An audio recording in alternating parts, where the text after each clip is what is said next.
want to know what it takes to be happy, we have to understand what is our current blueprint of how our life's supposed to be. Now, what do I mean by blueprint? Well, we have a story in our head of how life's supposed to be. Some people's story is you work hard in school, you become really great, you're a nice person, you're a good person, and then you grow up and you take care of yourself and you find the ideal man and you fall in love and you have a white picket fence and you have 3 perfect children and you live happily ever after.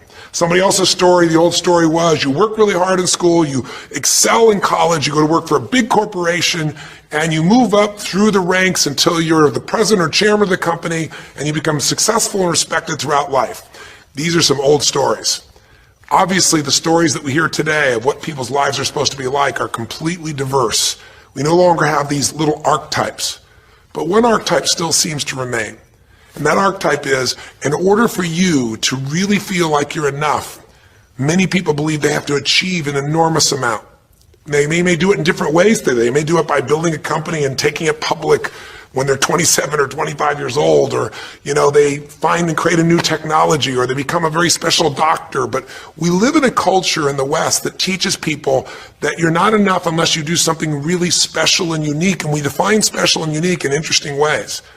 A school teacher is not special and unique. A mother who stays home with her children day and night, sculpting their minds, their bodies, their souls, and their future is not special. We live in a world today where we treat teachers like they're nobody and pay them accordingly, and we wonder why our children seem to have challenges in learning and growing or being engaged in school. When we spend thousands of dollars on some item like a computer, but what we look at overall, we invest in for the teacher and for that person who's the personal connection with them is so small. We live in a society where many women look down and say, well, you're just a housewife, you're just a mother. See, some of the pain we have in our society is not because there's one right or one wrong approach, but because we try to make everybody fit into some particular approach to life. Here's what's going to make you happy or make you unhappy in life. It's real simple. Let's do a quick test. If you're in a situation right now where you look at your life, I know there's an area of your life that you probably feel pretty darn good about. Even if you're not happy with your finances, I bet you feel damn good close to your kids. Or if you're not close to your kids, maybe you don't have any kids, maybe you feel really good about your career. If you're doing not so good in your career, maybe you got a really great body that you've trimmed down or strengthened up, or you really shaped yourself the way you want muscularly or in the way you look. Or if that's not happening, maybe you feel a really special connection with God, or really close to your mother or father or your family, whatever. Almost everybody has an area of their life they feel really good about if they're honest and if they're fair to themselves. What's an area of your life you really feel happy about? I want you to think about it for a moment, truthfully. What's an area in your life today that if you wanted to be happy about it, you really could feel proud about it? You could feel like it's an area you're doing darn well in. And if you're really hard on yourself, there's still an area. What's an area? I want you to think of it right now. And I want you to think of that area, whether it's your body or your finances or your career or your intimate relationship or your relationship with your kids or your relationship with your creator, whatever it is. I want you to think about, why are you happy with that area of your life right now today? Why are you happy with that area of your life right now today? Really think about it. If you were in a seminar with me, I'd have you write this down. And if you can put me on hold here for a second, because I'd like to reveal to you what the formula is for happiness. And if I say there's a formula for happiness and here's what it is, you're going to go, yeah, sure, that's what he says.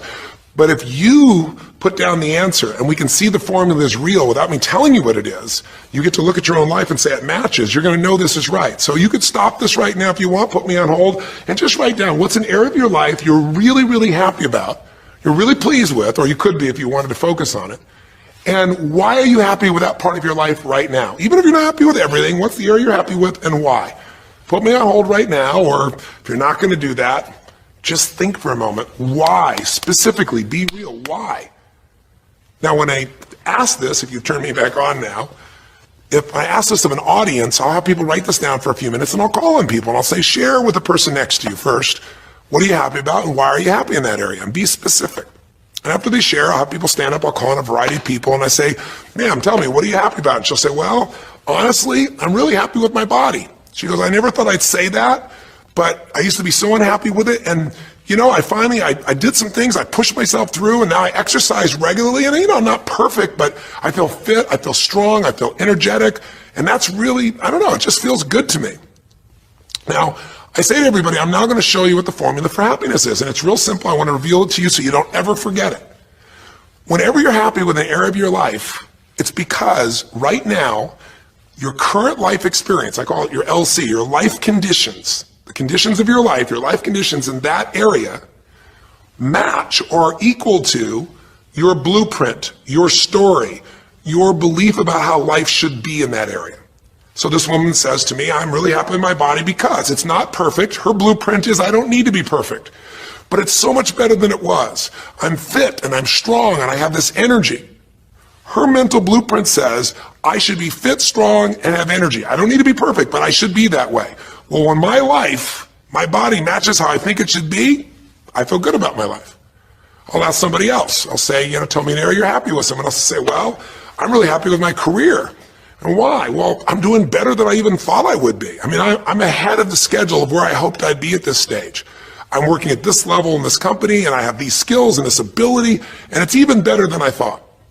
Well, once again, listen, this person's happy with this area of their life because their current life conditions in the area called their career are even better than they expected they would be, better than their blueprint, better than their belief of how it should be. If it's really better, you tend to be over the moon. One woman would say, I gotta tell you, I said, I'm the happiest I've ever been in my whole life. How come? She goes, because I have this man in my life and I'm in love with him and he loves me and I can be myself with him. And we have this incredible intimacy and this passion and we want to be with each other all the time and I never get bored with him. Well, what's her blueprint? You want to be with somebody that you can have total intimacy with, somebody who you love and loves you. Those are part of her rules, her beliefs of how it should be. She said, it needs to be, I never want to be with anybody else. I want to be with them every moment. Her blueprint about how life should be and the way she lives, her relationship's even better than she hoped. When it's better than you hoped, you're going to be totally excited. So think about this then. What's an area you're not happy with? Let's see if we can find the formula for unhappiness. If the formula for happiness is to be able to meet your expectations or exceed them, that really makes you excited, but to be happy, you got to at least meet it. It doesn't have to be perfect. But if you generally are meeting what you expect you want from your life in that area, you feel good. Life conditions match blueprint, feel good. So what makes you feel bad? What creates pain, stress, frustration? Real easy way to figure it out. Answer this question. What's an area of your life you're not happy with? I mean, be honest with yourself. And even if your life is great in all kinds of ways, I'm sure there's an area you'd like to improve. Anybody who's honest, if they're doing great in their career, very often they don't take care of their body so much. If they're really focused on their body, very often they find themselves in a position where they're not spending enough time with their kids. Or if they're spending time with their kids, their intimate relationship's not doing so well. Because it's the nature of human beings to focus on areas they feel comfortable with and strong in and give those time. And the areas they don't feel so strong and they go, I don't have time for it. What they're really saying is, I don't feel very competent in that area. So what's an area of your life that you are not as happy with? I mean, it's healthy, honestly, to look at areas and say, I don't like it, I want more. This whole concept of a breakthrough is about how do I close the gap between where I am right now and where I want to be. That's what we're here to do. It's like, here's where I want to be, here's where I am. It's healthy to see there's a gap. That makes me have this hunger, this drive to grow, to feel alive, to expand as a human being. So what's an area you're not pleased with? Is it your body? Is it your finances? Is it your career? Is it your spiritual life or lack thereof in terms of feeling connected in that area? Is it your kids? Right? What's the area? What's the area that's not where you want it to be? And then answer for a moment, why aren't you happy with that area of your life right now? Why specifically today are you not happy with that area of your life at this stage of your time of your life? Again, you can stop this and write it down. Might be useful for you. Or if you're going to keep it running, you can stop it and you'll turn it right back on and I'll kick into it. Do that now. Or if you kept it running, then I'll give you what happens. I have people write this down and they don't like this exercise so much. Well, I don't like my body, or I don't like my finances, I don't like my career, I don't like the person I'm in a relationship with, I don't like myself the way I'm in relationships. Why? And they write it all down. Have people share back and forth. I call on people and the lesson's pretty clear. I tell people in advance, here's the formula for unhappiness. I'll show you before you do anything else. When your life conditions, the way you're living your life today, does not match, it doesn't equal your blueprint your story of how it's supposed to be, then you're going to have disappointment, frustration, or pain. If your life is way different than the way you think it's supposed to be, you can have enormous pain. If it's a little different, you might feel stressed. Make sense? So people stand up and they say, tell me, what's the area you're not happy with? And the person says, well, I'm really not happy with my finances. And I go, why? And they say, because I'm doing worse now than I was 5 years ago. I made mistakes in the market, and at this stage of my life, I should have this much money, and I don't have it, and I don't know how to change it, and it's making me crazy. And why are they crazy? You say, well, because they don't have their economic needs met. No, you can not have your economic needs met, and you can still be okay, but when you have an idea, this is what my need is, and I did the wrong thing, my life doesn't match how I'm supposed to be, that's when people get a little crazy. See, think about it. If you grew up taking care of folding your own clothes, making your own meals, going to the store, doing the grocery shopping, cleaning the bedroom, cleaning the house, vacuuming, taking out the trash, and you did that your whole life, then if you have to do that later on, you don't feel like you have economic pain because you don't have a maid.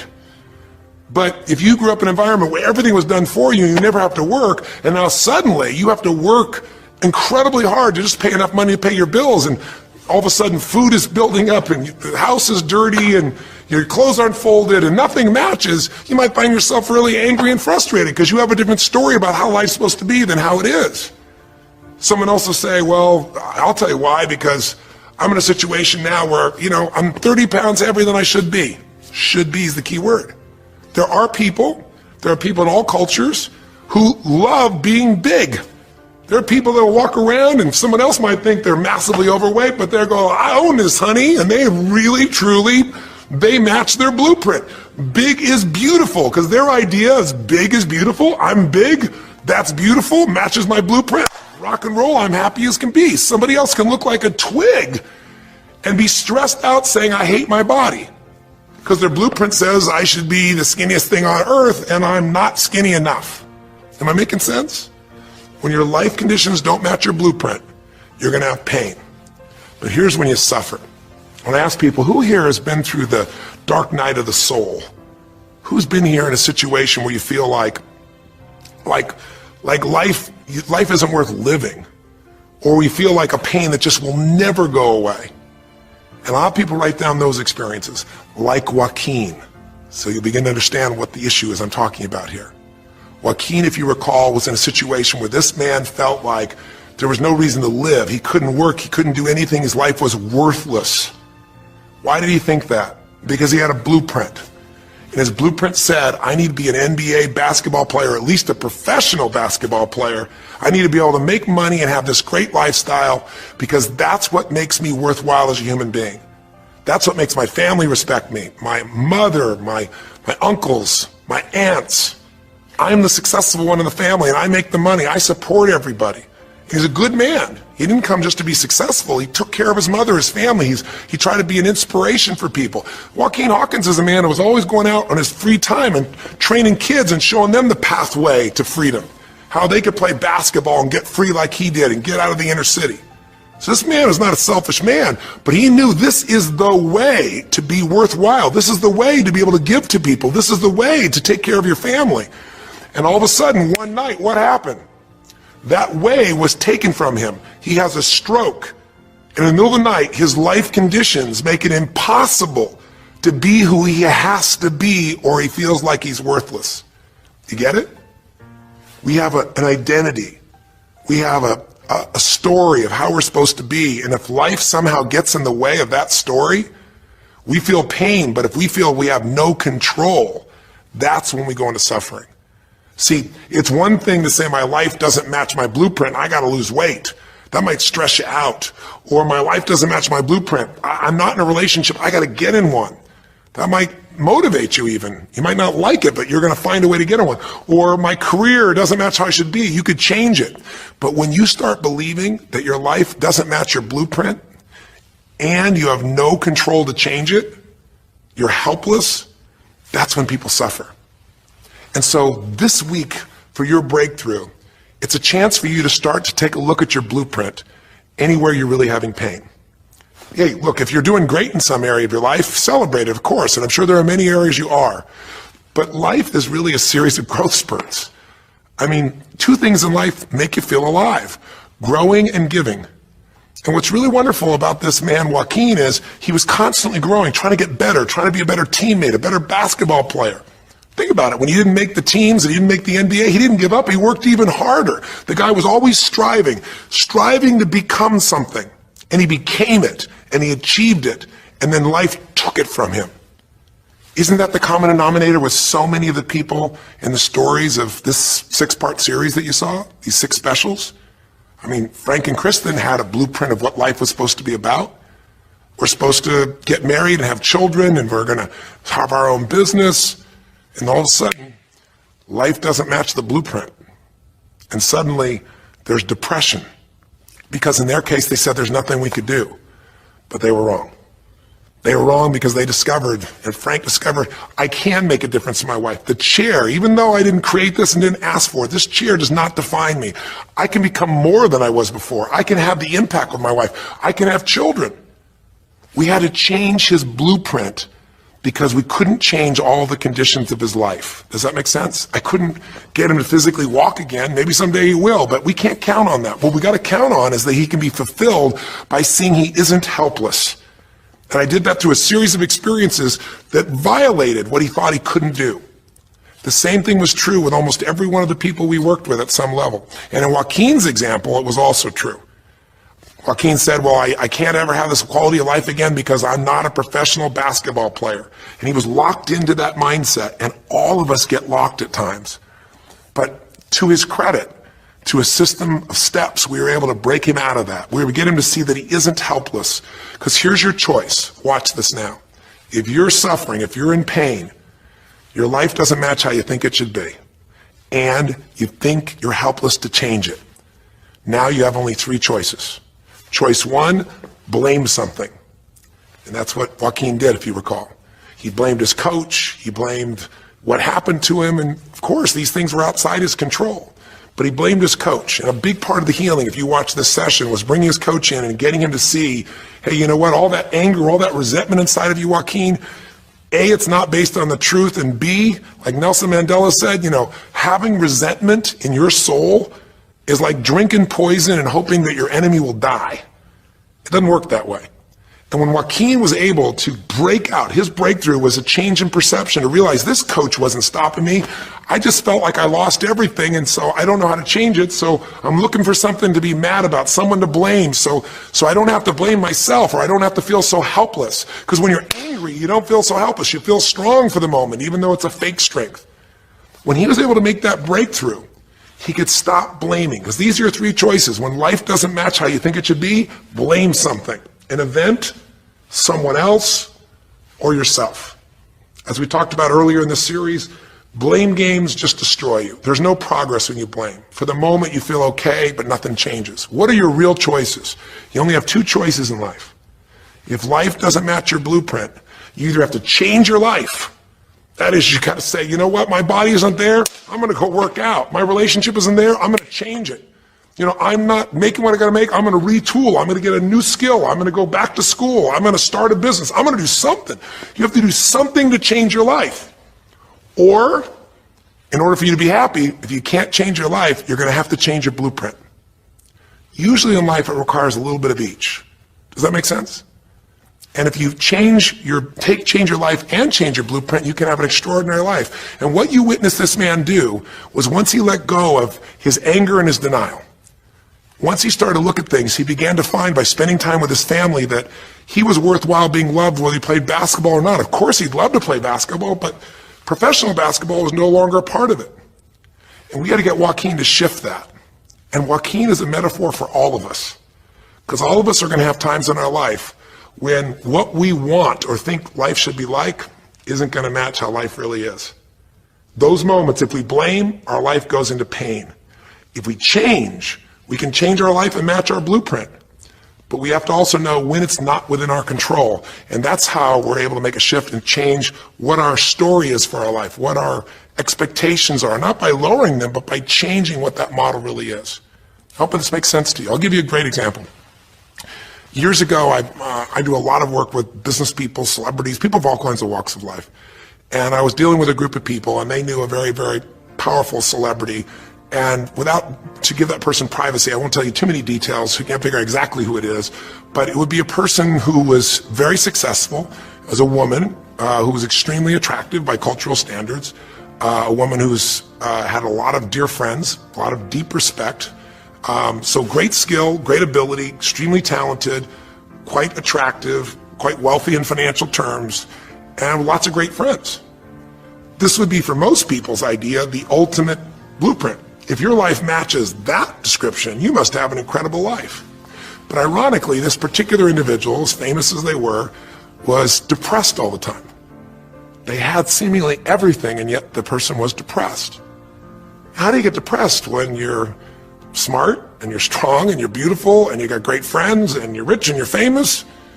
Well, it's real simple. People said, I don't know what it is. Everyone's tried to help her. She's been through counseling. She's got all these different drugs. Nothing's working. She's taking antidepressants and she's still depressed, which is not uncommon, by the way. Because if you change the way you feel physically, but you still see your life doesn't match how you think it should be at some level, and you feel like you're helpless to change it, you're going to be depressed.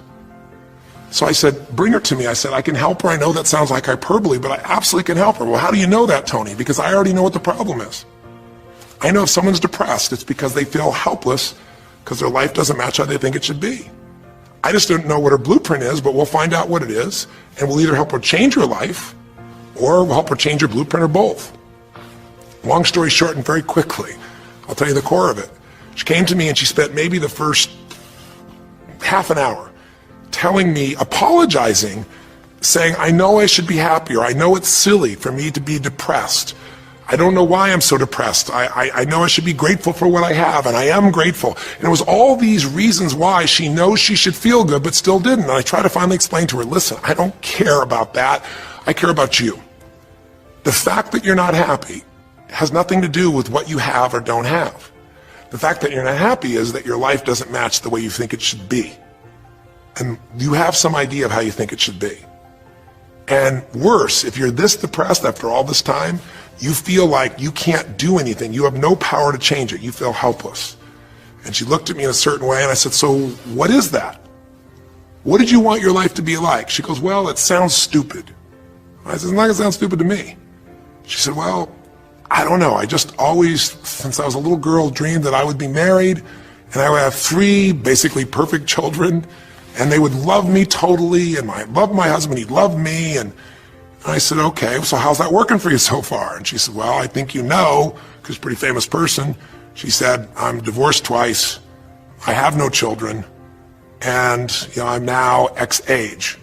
And to give you a clue, that age would be an age where having a child, your own natural child at least, barring a medical miracle, is not going to happen.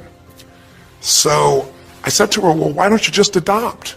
She goes, no, that's not it. And so what I had to dig under is, remember we talked in one of the earlier sessions about there's the surface problem and then there's the deeper desire or need. So I said to her, I said, well, what if you couldn't have the husband but you could have the kids? And she smiled and she said, I'd take that. I said, well, why not adopt your kid? She goes, no, it has to be my own blood children. So I kept digging to find out what was behind her blueprint.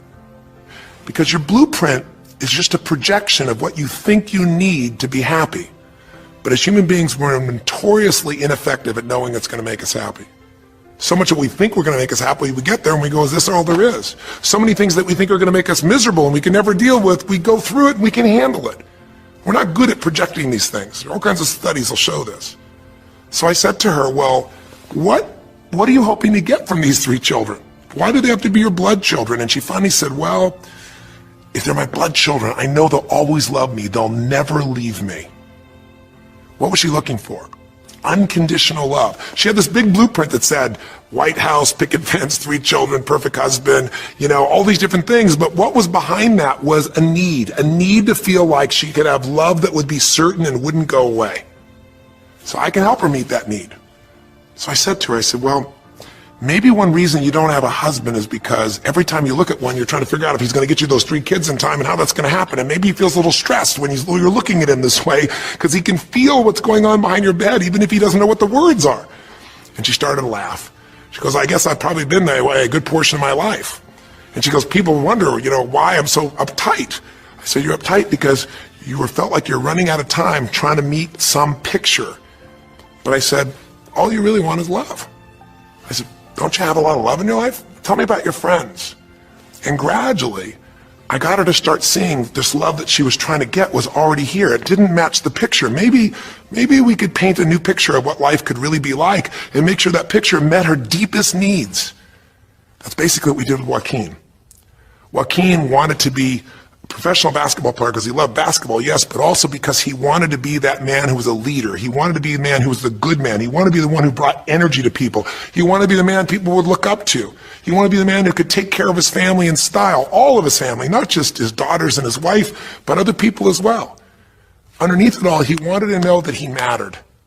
And through the process that you saw in this show, he began to find out that he didn't need to be angry at the world, that yes, his blueprint was taken from him, but his soul and his ability to be a special human being that could touch other people was not taken from him. That maybe his real gift was his ability to inspire young kids, his ability to get himself to do whatever it took. How did he become a professional basketball player? Unbelievable discipline, unbelievable drive. He started bringing that to picking up trash, and the game started to change. He started to have fun there. He could come home and take care of his kids and pay his bills. That doesn't solve everything, but it gives him a way to suddenly regain himself. When he sat around with all of his family, and you saw part of those scenes, and if you watch little areas of browsing this week, you'll see some more scenes from his family where you see him begin to realize they love me whether I'm rich or poor. They love me whether I'm a professional basketball player or not. They love me. That's what he was really after. And when he got that, it allowed him to let go and say, I can do other things.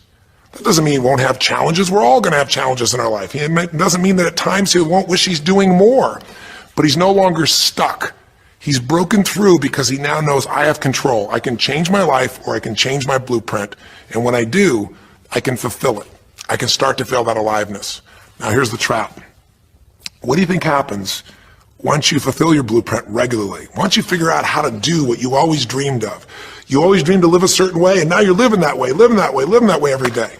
Well, the human nervous system, the human spirit needs to grow. So pretty soon you'll get bored with that and you'll come up with a new blueprint. That's part of life that's exciting.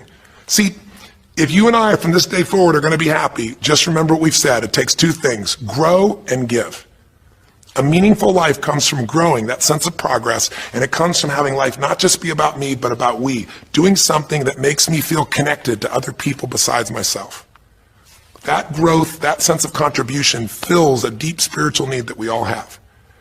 If you are unhappy in your life, you got three choices, really two. Blame, that's not a choice, it's not going to work. Don't blame someone else, don't blame the event, don't blame yourself. Just figure out what you're going to do to change your life.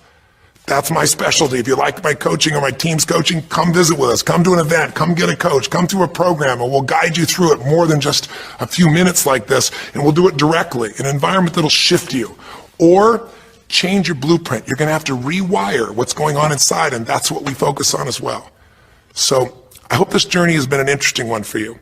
I hope it's opened up your eyes to what it takes to go from where you are to where you want to be. It takes changing your emotional pattern. It takes bringing presence to your life. It takes realizing you have no problems compared to somebody else and putting your life in perspective. It takes the ability to deal with those extreme stresses that happen in your life by questioning your limiting beliefs. And again, we'd love to coach you and show you how to change those in a permanent way where it happens automatically, just like lifting weights so often until the muscle's always there and you find yourself able to follow through. It takes for you to be able to figure out how to deal with crisis and how to turn it around. It takes facing your fear. It takes pushing yourself through what used to stop you.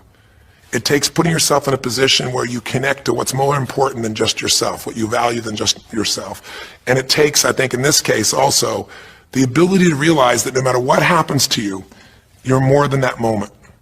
You're more than the story you think you're supposed to be. And that even when you're not matching what you think you need to be, maybe there's a reason for that. Maybe you're having to find a different part of yourself that's going to fulfill you at a much deeper level. Sometimes failing to get your goal gives you your destiny. I can't tell you how many people I've known over the years who had an idea of what they thought their life was supposed to be like, and they didn't achieve it, and they felt miserable and upset and frustrated, and one day an opening happened, and they went, oh my God, thank God that didn't happen.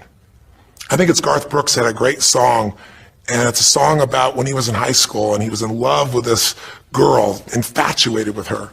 And she didn't even know that he existed.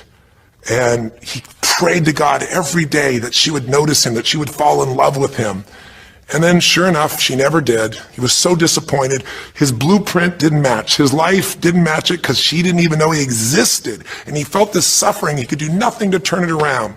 Well, 15 years later, he became a guy named Garth Brooks, somebody everybody knew, and he could rock, stadiums with his energy and his song and his music. And he goes back to be at his high school reunion. I think it was his 15-year reunion, if I remember correctly. I don't remember the exact year, but all I remember is he said he saw that woman that he was so obsessed by. He was looking forward to seeing her. And now he was Garth Brooks, and he met her. And after he met her and spent some time with her, he wrote a song called Thank God for Unanswered Prayers. Sometimes not getting your blueprint's the best thing that ever happened, because the disappointment drives you to find something more important inside of you.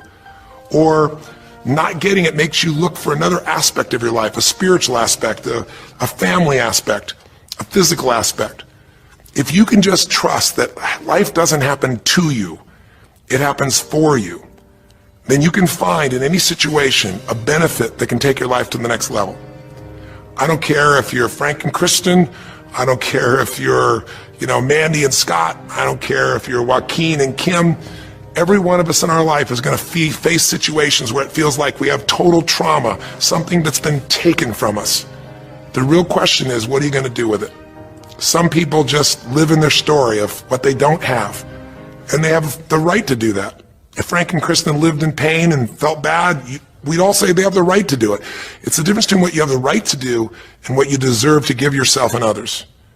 We have the ability to transcend whatever happens to us. There's something called post-traumatic growth. Very few people know about it. Two people go through the same stress, one's destroyed, the other grows. What's the difference? The people that grow will not give up. They don't have any excuses. They find the way to break through whatever it takes.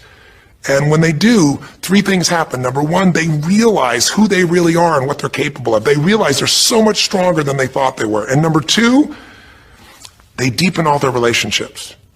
You want to know who really cares about you, who you love and who loves you?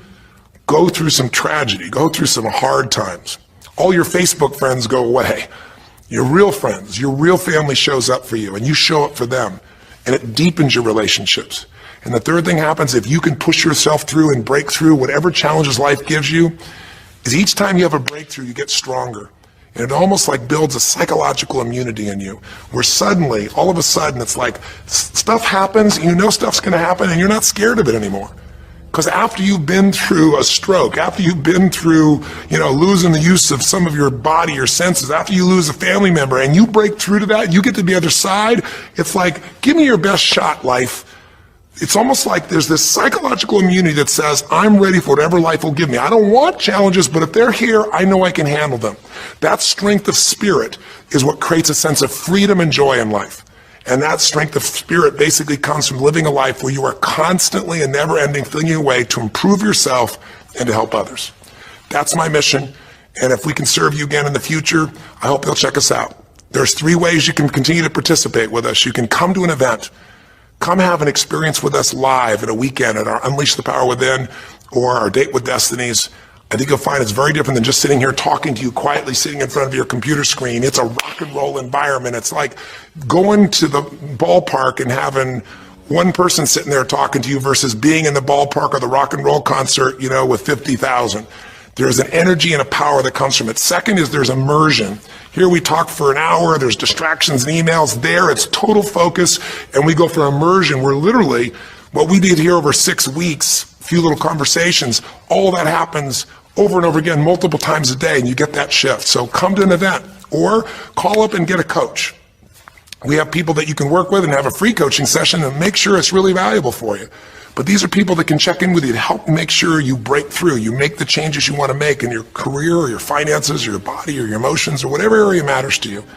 And finally, lastly, and probably most importantly, every day you got to feed your mind. Because every day most of us are turning on, some form of news. It shows up in our pocket, in our Blackberries or iPods or our iPhones, I should say. It shows up on your computer constantly. It chases us, and it rarely does a good idea interrupt you. Really what you have to do is pursue the ideas, pursue the experiences that are going to change your life. And we have a way to do it called net time, no extra time. A way where you can keep feeding your mind the stuff that really matters with some products or services. So if you're interested in any of those things, be sure to click on your interest of an event or interest in having a free coaching session, or maybe try one of our audio programs, because the other challenge here is with video, you got to sit here potentially and watch me, but with audio, you can do it while you're working out, you can do it while you're cleaning the house, you can do it while you're driving in the car, while you're getting to work. We'd love to continue serving you in any way we can. I know I've gone long in this session, but I really want you to think about, how can I get my life the way I want it to be? The way I do it is I figure out what my blueprint is and I update it for what life is. I change my life, match my blueprint, and suddenly my life feels full and alive. Thank you for the time that we spent together here. I've really enjoyed our time, and I hope that this breakthrough series reminds you to never settle for less than you can be. Never settle for less than you can give or you can share. Live strong, live with passion, and God bless.